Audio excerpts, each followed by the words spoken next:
Pukul 19 waktu Indonesia Timur.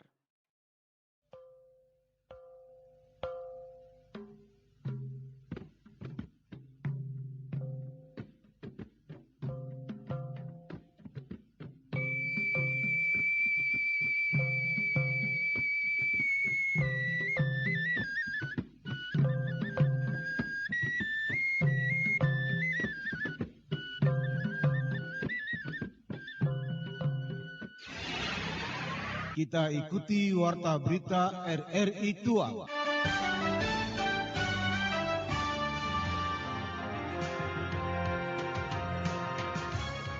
Itu kan memang diharmonisasi ya antara Dijen Pajak dengan Kementerian Dalam Negeri.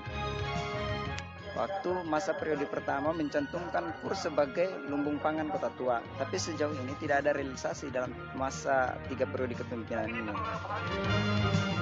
Selamat malam saudara, itulah dua topik berita utama mengisi Warta Berita malam ini, edisi Senin 11 Oktober 2021, dan akan kami rangkai dengan sejumlah berita menarik lainnya untuk Anda. Bersama saya Helena Laitira, inilah Warta Berita selengkapnya.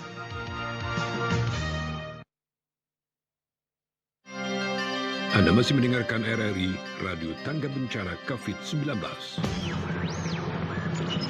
Mari kita patuhi protokol kesehatan, putus mata rantai penyebaran COVID-19, cuci tangan, pakai masker, jaga jarak.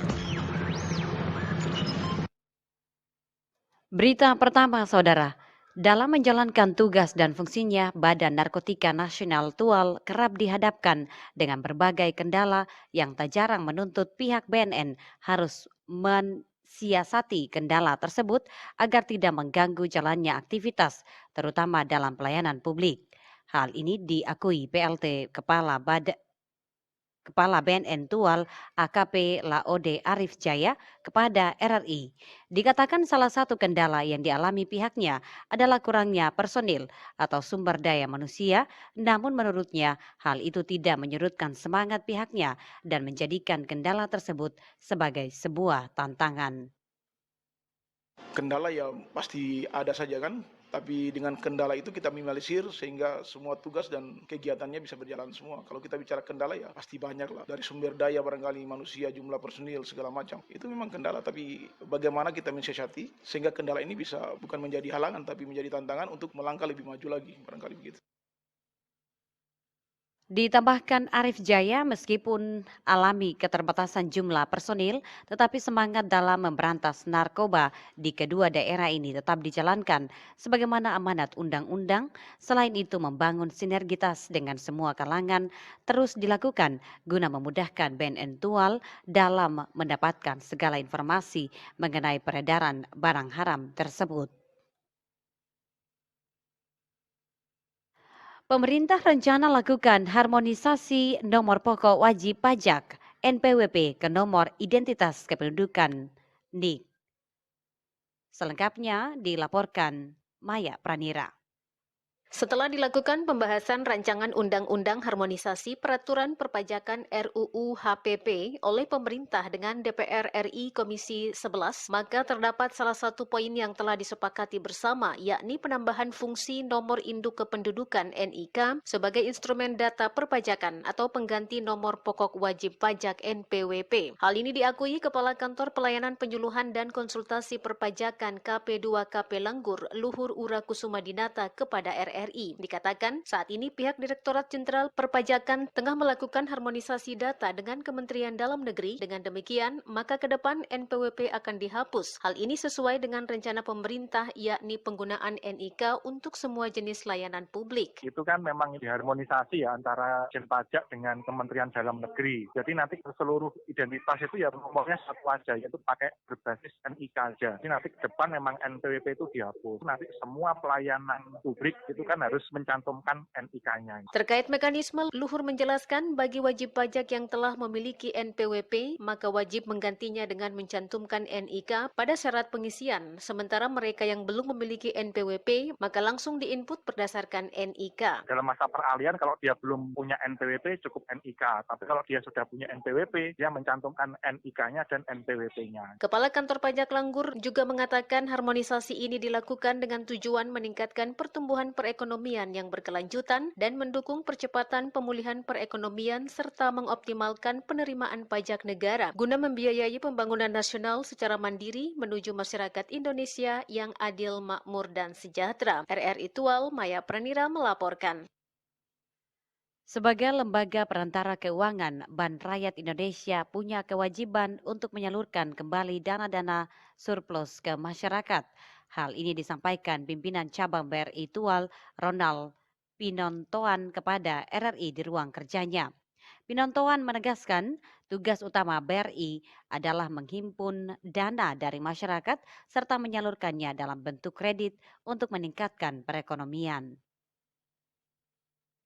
BRI itu sebagai lembaga perantara keuangan, jadi kami punya tugas utama adalah selain menghimpun dana dari masyarakat yang punya kelebihan dana, masyarakat surplus namanya, tapi kami juga punya kewajiban untuk menyalurkannya kembali ke masyarakat dalam bentuk kredit. Nah, kredit di BRI itu banyak, termasuk diantaranya ada kredit program pemerintah, adanya kredit KUR, ada kredit super mikro. Jadi kredit yang memang diperuntukkan masyarakat yang usahanya mikro, super mikro, yang kreditnya sampai dengan 10 juta ada. Besar harapan Pinontoan ke depan, masyarakat bisa terus memanfaatkan produk BRI agar dapat meningkatkan perekonomian serta bisa memanfaatkannya bagi keperluan yang penting. Berita ini disiarkan Radio Republik Indonesia Tual.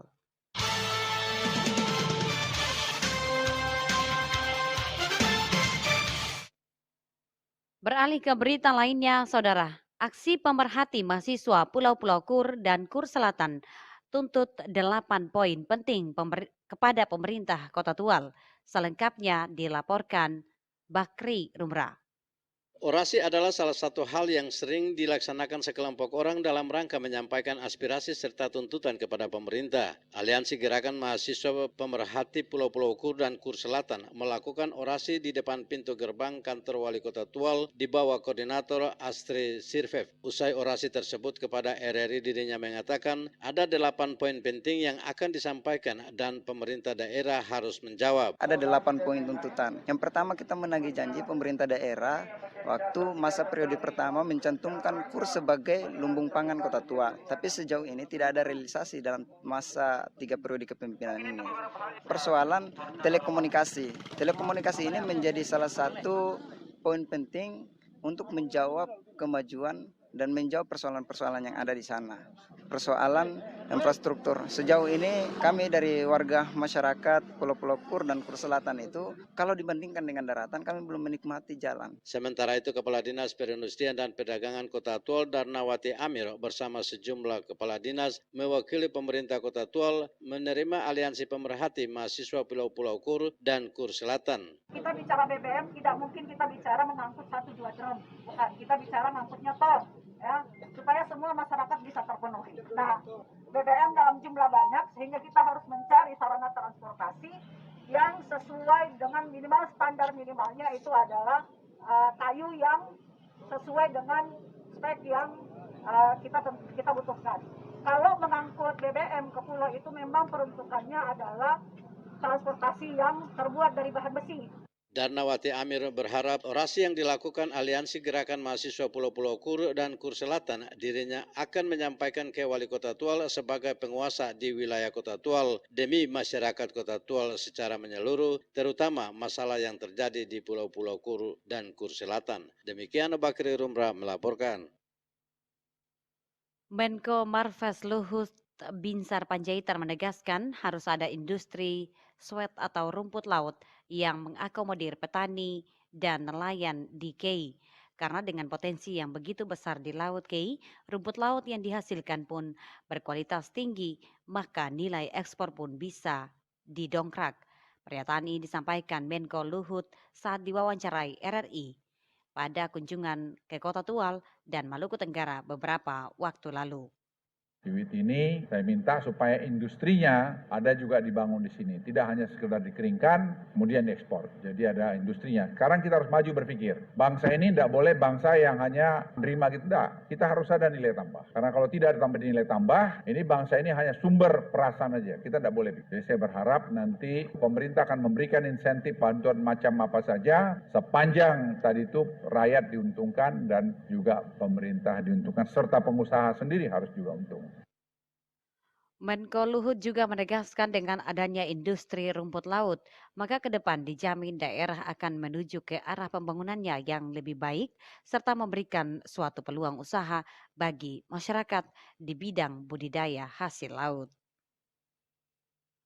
Berita terakhir, Saudara, perkiraan cuaca hari ini di Maluku Tenggara dan Kota Tual. Pagi hari hingga malam hari sebagian besar berawan. Data ini dihimpun dari Badan Meteorologi, Klimatologi dan Geofisika Kabupaten Maluku Tenggara. Perkiraan cuaca di sore hari berawan, suhu 28 derajat Celcius, kelembaban udara 80%, angin bertiup dari arah timur dengan kecepatan angin 30 km per jam. Sementara itu cuaca di malam hari berawan, suhu 26 derajat Celcius, kelembaban udara 90%, angin bertiup dari arah timur dengan kecepatan angin 30 km per jam.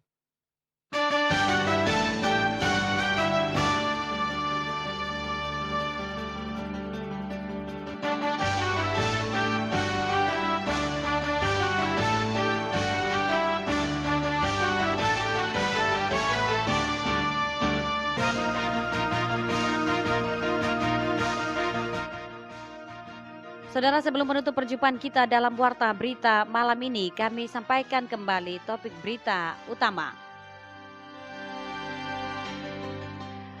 Pemerintah rencana lakukan harmonisasi nomor pokok wajib pajak NPWP ke nomor identitas kependudukan NIK.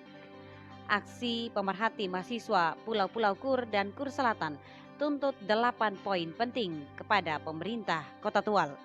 Mewakili kerabat kerja yang bertugas, saya Helena Laitera mengucapkan terima kasih atas perhatian saudara. Selamat malam dan sampai jumpa.